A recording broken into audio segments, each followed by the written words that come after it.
Bradley, and this is Madden 17 on EA Sports. In today's game, a very good defense will be on the field. The Dolphins are top 10 in fewest points allowed, and they'll be up against the Jets' offense that wants to hang a big number on them. With that, let's go down to Miami. Standing by, Brandon Godden and Charles Davis. All right, Larry, EA Sports coverage of the NFL brings us to rain-soaked Miami, Florida. Tonight we kick off Week 6 with a great Thursday night matchup between the New York Jets and the Miami Dolphins.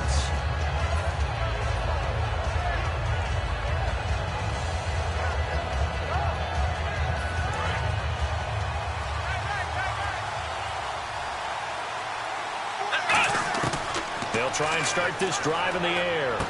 And he's got his man in stride, complete. A big play there on the catch and run. And the Jets are going to get a new set of downs. And early on, they're picking up right where they left off last week. And I know a lot of coaches say each game is its own. You don't really have carryover. This feels like carryover. So much confidence from the previous game that they're using to their advantage now.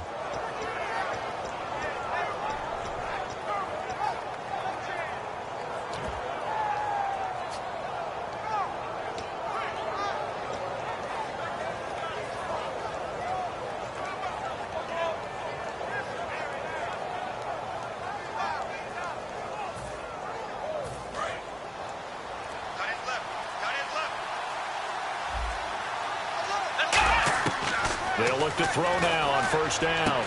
That's complete to Tony Dorsett. And all the way in. Touchdown, New York.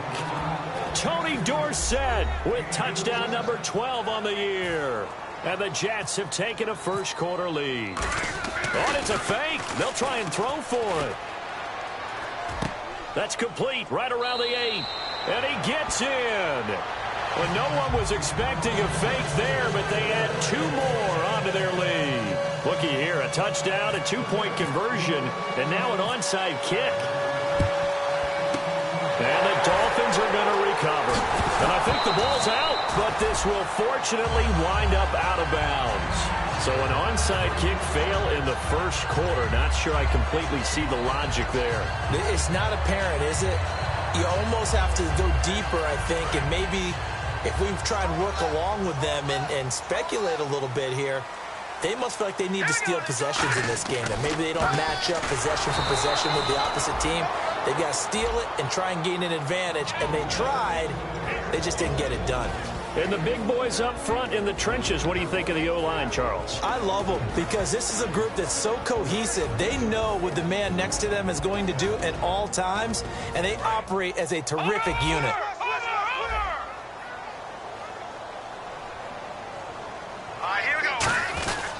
And on the ground they go with a running back. He winds up getting only a couple there, down to the 29. Couple of Jets there in on the stop.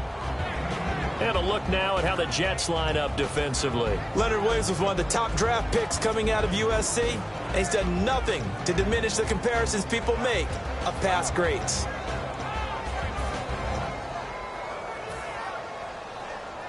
They haven't made much of this great starting field position they had. Here's 3rd and 6. Here we go now. Now they'll pitch it out here. And he gets this down to the 18. Good enough for a first down. It's a gain of 11 yards that time, and it produces a new set of downs. How many times do we say in this game that speed kills, and it does it in so many different ways? In this case, you got a back who's quick and shifty, can make moves, make people miss, but also gets to and through a hole before it can close down. That's some of the benefits of that speed, not just outrunning people in the secondary, and that led to a really nice game.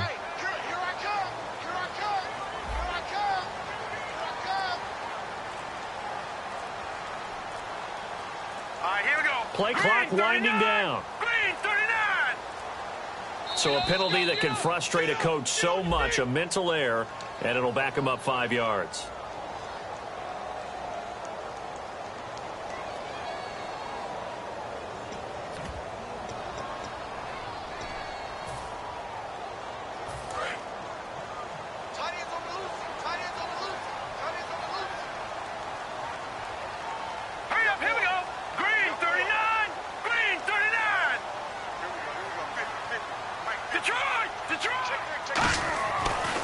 switch it up here and look to throw. Into a double team, and it's intercepted. A great read, and it's picked off. And a big turnover there as his guys will get the football back. And New York set to take the field. And they were able to punch it in the end zone last time. They'll be looking to do that again here for the defense. Obviously, they'll be looking to stop them from punching it back in the end zone. It always is punch-counter-punch, isn't it? And which team has the advantage? Well, let's just go back. Last time on offense, they rolled downfield, got into a good rhythm.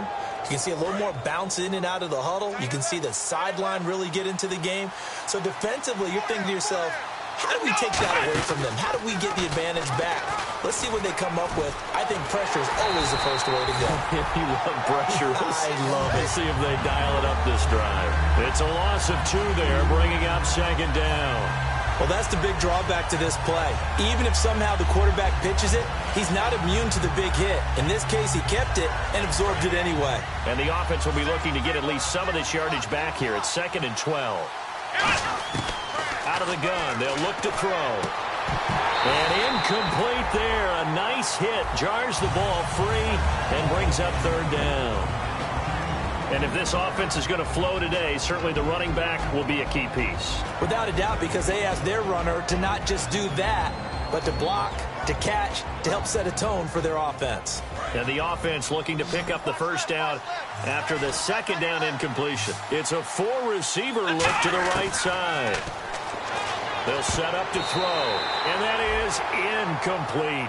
It's always tough for the guys throwing the football when they think they've got a completion and the ball's almost there, and then someone sneaks a hand or two in and bats it away. So on 4th down, on is the punter, Pat O'Donnell, to kick it away. Jakeem Grant back deep for Miami.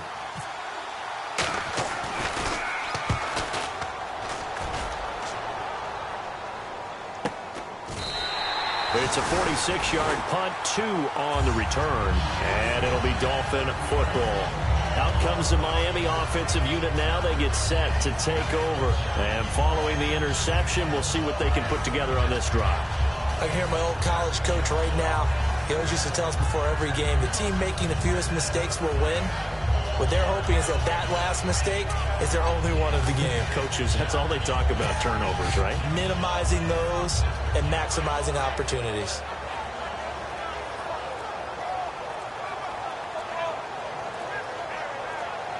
Time running.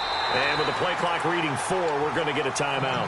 They'll have 2 remaining as we step aside here in this first quarter.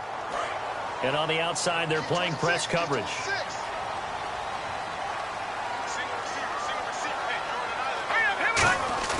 They go back to the air here after the INT on the last drive.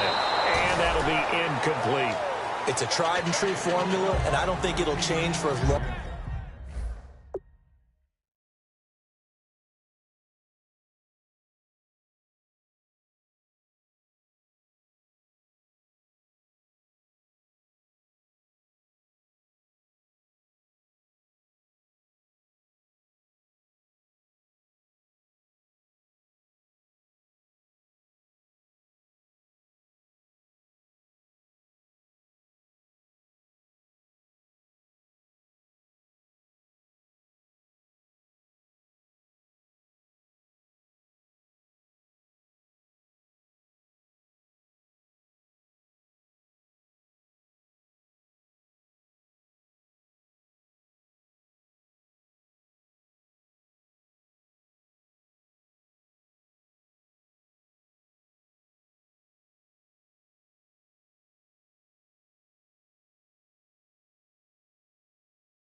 As long as we play football.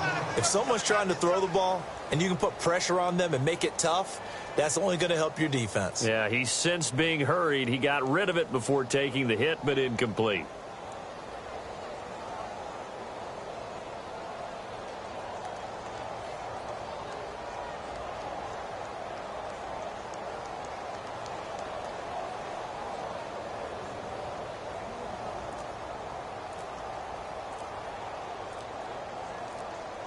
The play clock's running down. And some real confusion here. They won't even get to the line.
Ten yards still left on second down.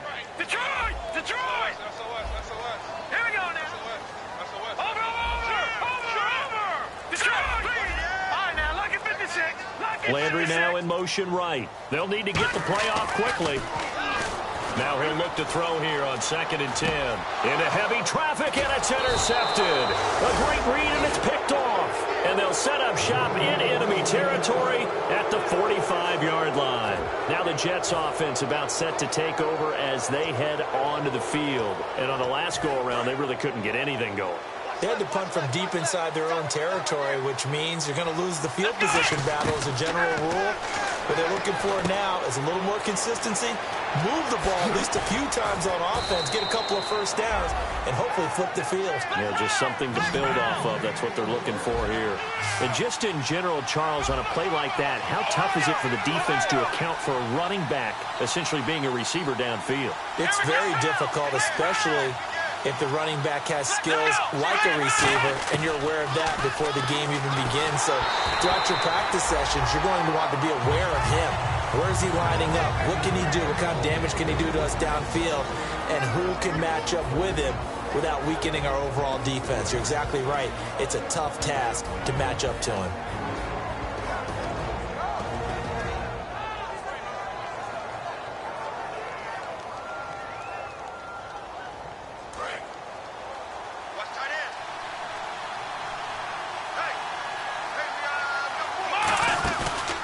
Second and 10, he'll look to throw again.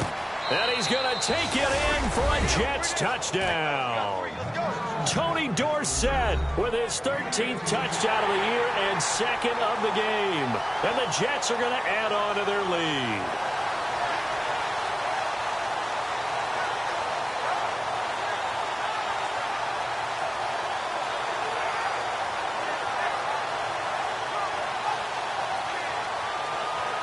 And they will line up now for the two-point try. Let's round! Ohio! Come on, let's go! They'll try and throw for it. And the conversion good. He's got it. So the lead swells to 16-0.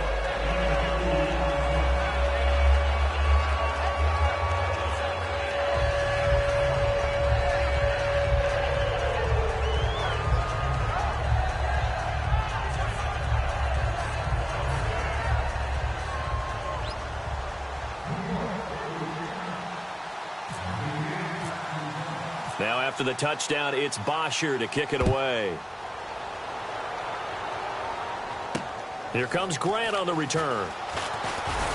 And he'll take this across the 25, a couple extra yards, up to the 27-yard line. The Dolphins' offense now heads back on the field. And last time wasn't pretty. One play and an interception. We'll see if they can do better. I want to see if they want to go ahead and throw the ball again now on this drive after what happened on the last one. Throw it on the first play. Give the quarterback some confidence. See what happens. Across the 30 to the 31-yard line. Yeah, give him 4 yards there. It'll be 2nd and 6. Not a run that you're going to write home about, but still a good first down run. That's what an offense calls staying on schedule. 3 to 4 yards on first down. You're set up very well for the rest of the drive. They'll come up now in the Wildcat package. Now a handoff as they run left side. And that formation won't yield much here as he'll get back to the line of scrimmage, and that's it. No gain on the play there, so they're left with a 3rd down and 6. No gain on that run, and while this team is down, they're not out of it by any stretch of the imagination. Maybe you just have to think about different style of running in order to get this guy going. And he went nowhere. He'll lose yardage back to the 29. Losing 2 yards that time, and now it's 4th down. I think we could easily read his mind there. There was just no place to go. Tried to bounce it and get outside on the draw. Yeah, but the defense wasn't thinking pass. They knew that they were running it. And I love the way that they covered all the gaps. You know, we can do all the lettering and the numbering and all those things, but those run fits that we talk about all the time, each person fitting in the proper spot on defense, you see the end result when they do that. A big hitter that time in the punt game. 66 yards on the boot. And the Jets offense will be backed up to start this drive as they've got it 1st and 10.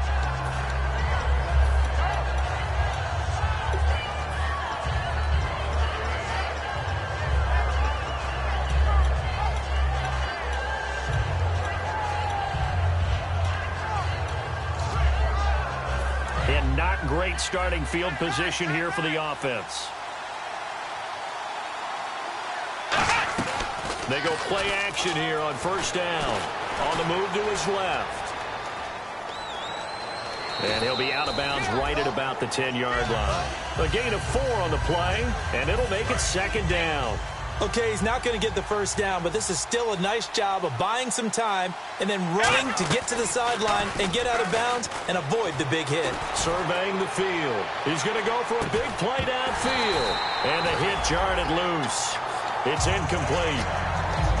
On every offensive coordinator, every play caller sheet, they have about 5 or 6 plays per game that they call shot plays or big plays, and you don't get many opportunities to dial them up, and they just did. And they drop it with a great chance to make a big play. That's going to hurt. Dolphins bring on an extra defensive back on 3rd down.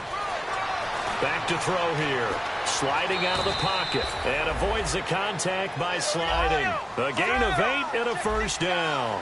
When they watch film of this game and hand out the grade sheets, he's going to really like getting a double plus on this play. Why? He scrambles and picks up a 1st down. But what else does he do? Protects himself by sliding and avoiding the big hit. Double plus, big-time play. He got 29 yards that time.